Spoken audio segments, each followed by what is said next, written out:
So after a gap of a few years, my long form videos have re-emerged into related mobile tech, starting with this, a 2024 car with its own embedded permanent internet 4G connection, and with its compatibility with Apple's CarPlay and Google's Android Auto.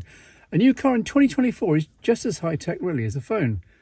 With dozens of computers, 2 large main displays, lifetime OS updates built in, a new car today satisfies the geek in me and also gets me and my family around. I'll come to the tech in a later video. This one's more automotive. You can hear the rain on the roof, by the way. I wanted to lay out my reasoning for choosing the Toyota Yaris Cross. Other cars are available, of course. My existing mobile office, my Ford C-Max Phone Show 421 was getting long in the tooth, heading up towards 6-figure mileage and unreliability. So I did a huge amount of research and decided that for only the second time in my life, I'd buy something brand new. My requirements? Well, first and foremost, a slightly smaller vehicle. Is it just me, or are car park spaces getting narrower?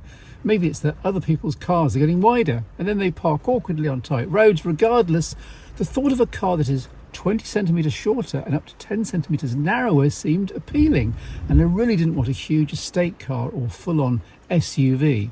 Secondly, either an electric car or a good hybrid, an EV of some kind. Even with clever systems like my Ford's start-stop tech, there's still an awful lot of wasted fuel and emissions when running errands around town in traffic, ferrying family here and there. I wanted to glide around silently and 100% cleanly when in town.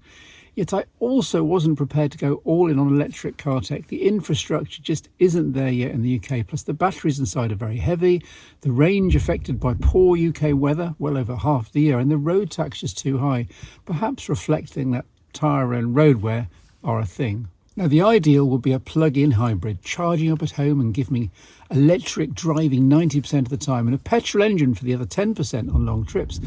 However, a plug-in option isn't possible for the size of car I wanted, since the battery needed was just too large, too heavy. So the next best thing is what's called a self-charging hybrid. Here, the petrol engine can drive the car when needed, but most of the time it runs effectively in short bursts to charge up the main hybrid battery for EV driving, which is where I wanted to end up. A byproduct of all of this is that fuel economy is off the scale, about 75 miles per gallon on average for me. Wow. My third decision factor was ride height for a better view of the road and internal space. There are plenty of small hatchbacks, but it's the so-called B-segment SUVs that caught my eye. Based on hatchback wheelbases, they ride higher and I sit higher, while also providing enough headroom inside for passengers, or for me in my, mobile office. So I whittled the options down to a handful of mini SUVs, but in the end it came down to the long-term experience of Toyota in making hybrids. Their patented planetary gear system means that there are no clutches at all and smooth power from 0 to 70 miles an hour and beyond. Toyota sits right at the top of the hybrid reliability tree in every survey, and that's good enough for me.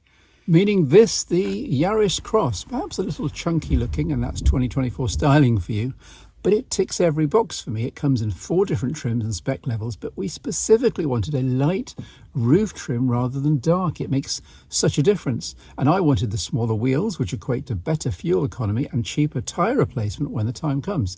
So the cheaper spec, the Icon, was absolutely fine. And I wanted it in white, which was cheapest, which is fine.